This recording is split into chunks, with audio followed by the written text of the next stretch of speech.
I'd like to thank all of you for coming out tonight and supporting these brave folks who are, facing such difficult odds in their struggle to build a life here.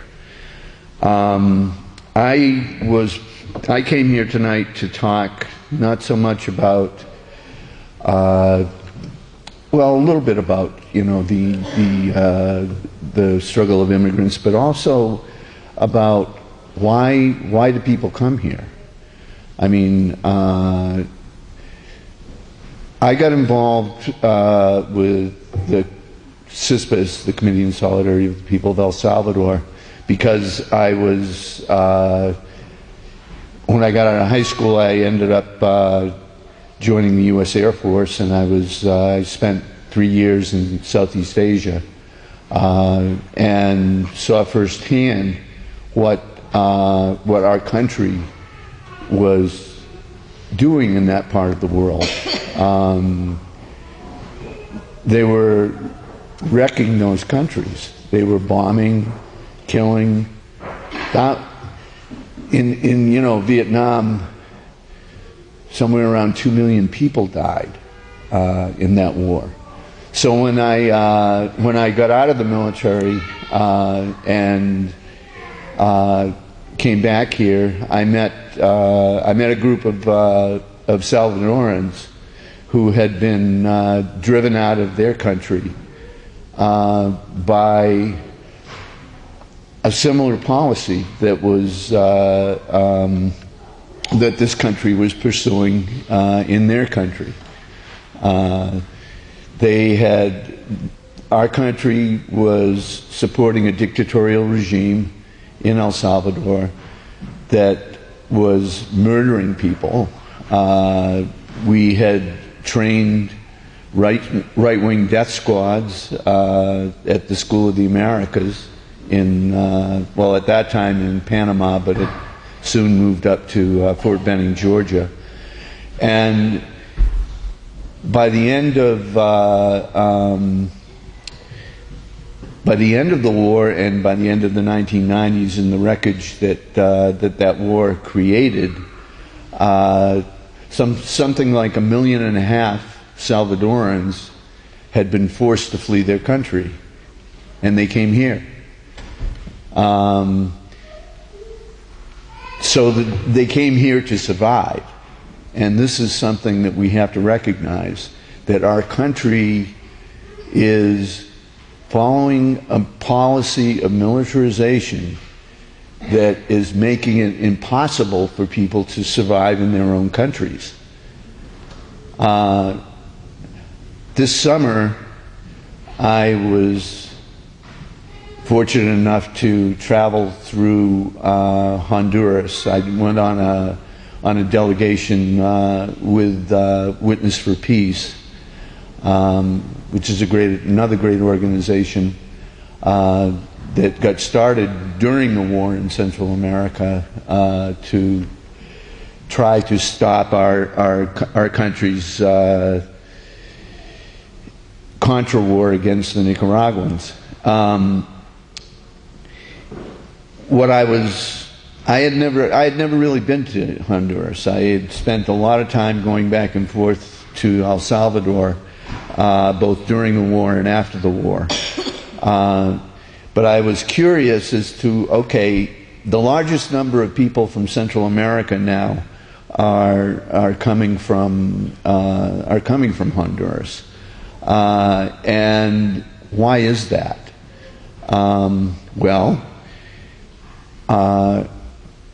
The U.S. government supported a right-wing coup that took place in 2009 that replaced a reformist president with a dictator, which is what our country seems to appreciate most in the leadership of our allies. So this coup this coup government has carried on for the last, the last 9 years. And during that time, something like 12,000 students, according to the National University in Honduras, something like 12,000 students have been murdered. This is the same kind of thing that was going on in El Salvador during the 1980s that drove 1.5 million people out of their country. And now we're following the same policy in Honduras. I visited 3 different communities that are desperately trying, well, actually 4 different communities that are desperately trying to make a living off the land, to protect their water from rapacious corporate interests that are trying to steal their water. In one case, they're trying to build a dam, and people have been resisting. A number of people have been killed. The leader of that struggle, a woman named Berta Cáceres, was murdered 2 years ago. She had led the battle against that dam, and the military and the corporate interests, their hired thugs, had murdered her. So there's a continuance of this kind of policy that is driving people out of their own countries. I think we need to take a long, hard look at what our government's doing, why our government is following these kinds of murderous policies, and why every time there is any kind of movement towards building a better society in those countries, we see military action, and we're seeing it all over the world. I mean, I saw it in Southeast Asia, I saw it in Central America, we're now seeing it in Yemen. We're destroying places in order to maintain control of the resources of those areas. And it's not maintaining control for the resources for you and me, it's maintaining control for corporate resources so that they can make profit.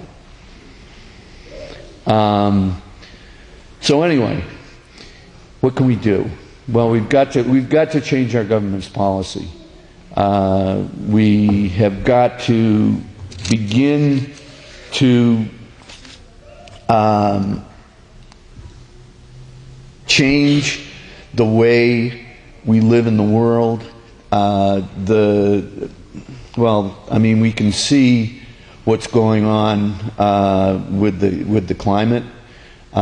This kind of a system is not going to be sustainable, and we're looking at not just the death of people in Central America, but the death of the planet. And so, I also work with the School of the Americas Watch, which is another group that's been sending people down to do vigils at for many years down in Fort Benning, Georgia,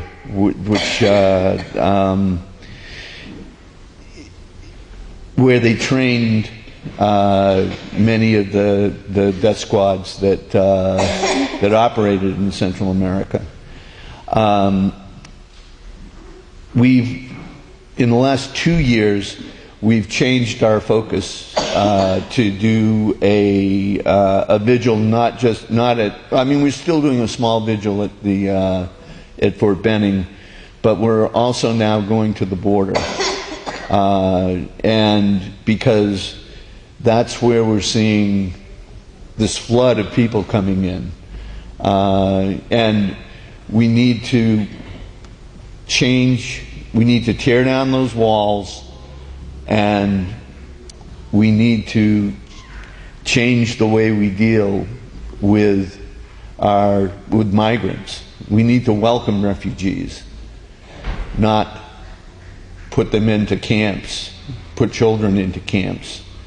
So this November, next month, November 16th, 17th, and 18th, we're going to be taking people to the border in Nogales, Arizona, and Nogales, Sonora. On the 16th, we'll be doing a vigil at the Eloy Detention Center in Eloy, Arizona, which is close to Tucson, between Tucson and Phoenix. And then we're going down to the border itself, and we march people across the border into Mexico and hold workshops on what's going on there and call for an end to border imperialism and an end to the walls. So I hope you can join us, and thanks a lot.